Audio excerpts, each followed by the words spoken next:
Welcome back to Letters from Rebellion, a space for the fears that we carry, the choices we avoid, the conformity we praise, and the chains we kiss. Reflections on courage, habits, motivation, and the inner rebellion that reshapes who we become. Today is the last day of the year, and I'd like to wish you a Happy New Year. And I'd like to talk to you about motivation, since many of you will be doing their New Year's resolution. Motivation is your ambition redirected by reward and disciplined by punishment. And I'll tell you why. I was in a conversation with a dear friend of mine recently, and I was asked about what I think about motivation.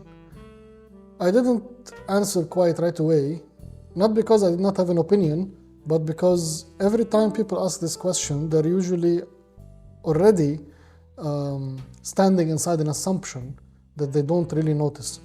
What they're really asking is how to get themselves to move. And this is where everything starts to go wrong.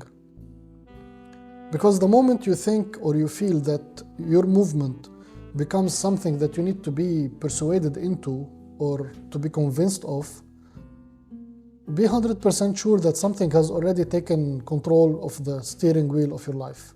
Something external, something that decides when you're allowed to want, how far you're allowed to go, and what counts as good enough reason to act. That's why the usual answer never really convinces for a long time. And you see people, they do the work for a week, maybe a month, but then the engine goes down again. And people call that inconsistency. But honestly, I see something different. I see something else. I see ambition and hunger are being managed. Most conversations about motivation, they orbit around two forces. Even if they don't name them the same way, but there is one force that pulls and one force that pushes. One offers a reward and the other offers or threatens a consequence. And together they form a system that keeps people moving in predictable directions. And usually I call them the carrot and the stick. Well, they've been there across every domain, social, political, economic. The carrot and the stick is the oldest way of directing human behavior, and it has been the same. Reward and punishment. It's the carrot and the stick. Reward obedience and punish deviation. It runs through religion, through social life, through politics, through economics. And for those of you who don't know the story of the carrot and the stick, they used to, long time ago, they used to hang a carrot from a stick and wrap it into the harness of the donkey. So the carrot will be in front of him. So the donkey keeps on moving, thinking that he will attain the carrot, but actually he will never reach it. And that's how they made the donkey do the extra work. But anyway, the carrot comes wrapped in engagement, in encouragement, in recognition, in praise, in progress. And it's a feeling like someone is watching and approving. It feels good. And it keeps you going. It tells you that you're on the right track. And over time, what happens is that you start to check for that signal, for that nod, for that approval. The stick works differently, but it shapes you the same way, but maybe in a cleaner way, because it plants a fear in you, a fear of loss, a fear of falling behind, a fear of looking foolish or irresponsible or unrealistic. And the stick doesn't need to strike sometimes. Its presence is just enough. It narrows your options until the safest path starts to look like the smartest choice. And most people live between those two forces for decades, and they never question them. Maybe they call it discipline, maybe they call it maturity, or just how life is. And you've probably felt this also before, that strange emptiness that follows success when the applause stops, or that relief that comes not from doing what really matters, but from avoiding punishment. that subtle exhaustion of constantly negotiating whether something is worth it based on how it will be received. And that exhaustion doesn't come from effort, let me tell you. It comes from performance.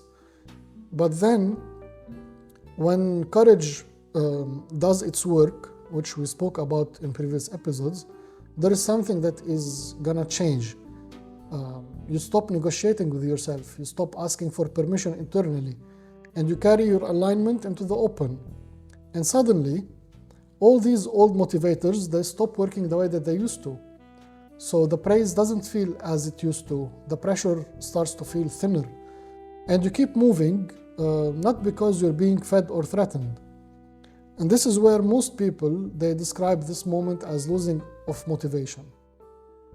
But I think that this description actually misses the point, misses the whole point. What's really happening is simpler, but it's more unsettling. What's happening is that the leash has gone slack.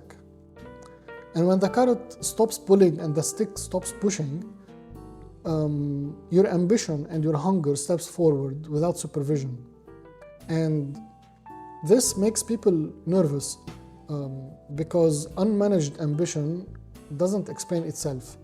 It doesn't justify its existence by pointing to reward or to consequences. It just simply wants. And this is where this conversation usually turns very uncomfortable, because ambition and hunger, they have a very bad reputation. They get associated with greed, with excess, with recklessness, with obsession. And people prefer ambition with a rule book, a desire with limits, or a drive that stays presentable or predictable. So their first course of action would be to tame it again. They set new goals, new incentives, new frameworks that turn that ambition into something measurable. But honestly, I've never seen that this works for a long time. What I've seen actually work is something much harsher and much cleaner, is to burn the carrot and smash that stick. And burning the carrot means letting approval exit without allowing it to decide your direction, simply. The praise will still come and go, the success will arrive and it will pass, but none of it gets to steer the wheel of your life. And your movement answers to something deeper than the praise or the applause. And smashing the sticks means letting consequences exit without allowing fear to command you. The loss will get registered anyway, for sure. The risk will still matters. But yet, direction no longer bends simply to preserve comfort or to preserve an image. And the path holds even more pressure then.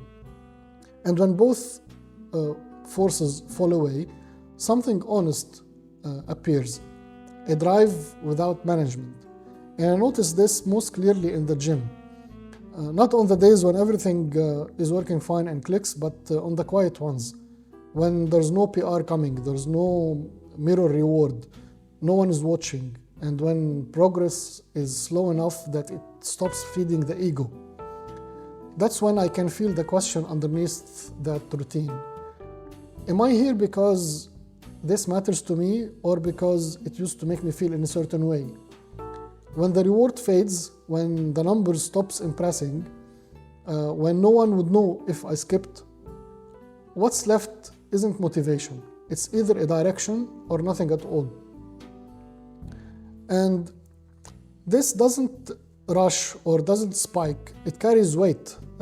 It keeps returning to the same question, the same tension, the same unfinished work, regardless of who is watching or what is being offered.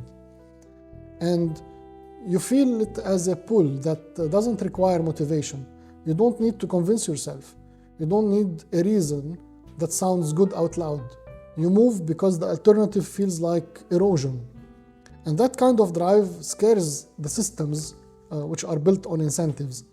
It doesn't respond predictability. It doesn't stall when rewards are delayed. It doesn't freeze when consequences loom.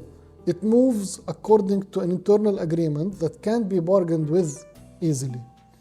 And people often confuse this with intensity. They imagine chaos, and what actually emerges is concentration.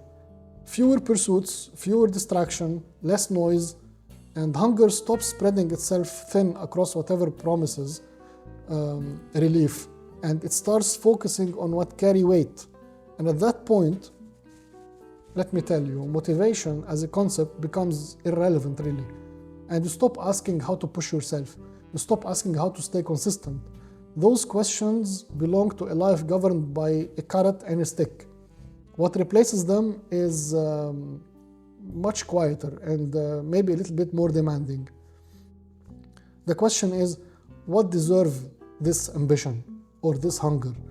That question reorganizes everything. It narrows your days, it clarifies your choices, it removes the options to hide behind reward or fear.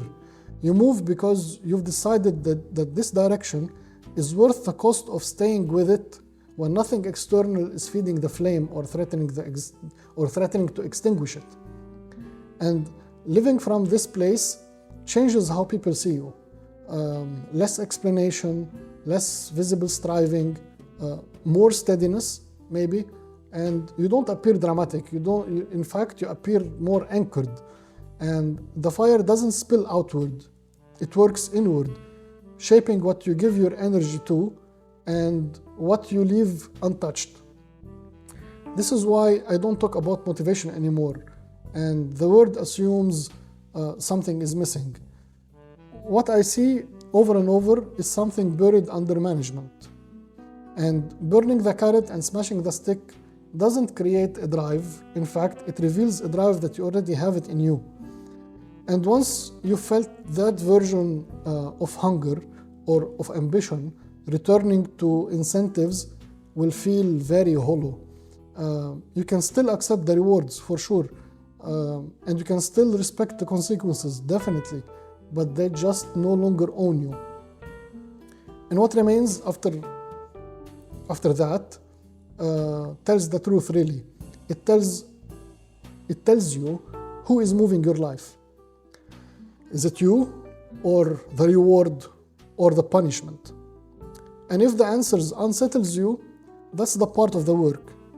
And remember, once hunger stops answering to reward and fear, something else becomes impossible to ignore, is where your attention is going. Because when nothing external is feeding you or forcing you, what you give your attention to is no longer by accident, but in fact it becomes a choice. And that choice starts revealing more than intention could ever do. And you begin to notice how often your attention is scattered, how often it is borrowed, how often it is pulled away from the very thing that asks for your devotion. How easily it gets traded for noise, for relief, for comfort, for small hits of distraction that dulls the pressure instead of answering it. And at that point, the question shifts again in here. Not what drives you, but what you serve, what you are actually serving. Because attention is never neutral. It always points somewhere. And wherever it settles, something begins to grow. That's where the next pressure lives, in what you worship without realizing. This is where we will go next.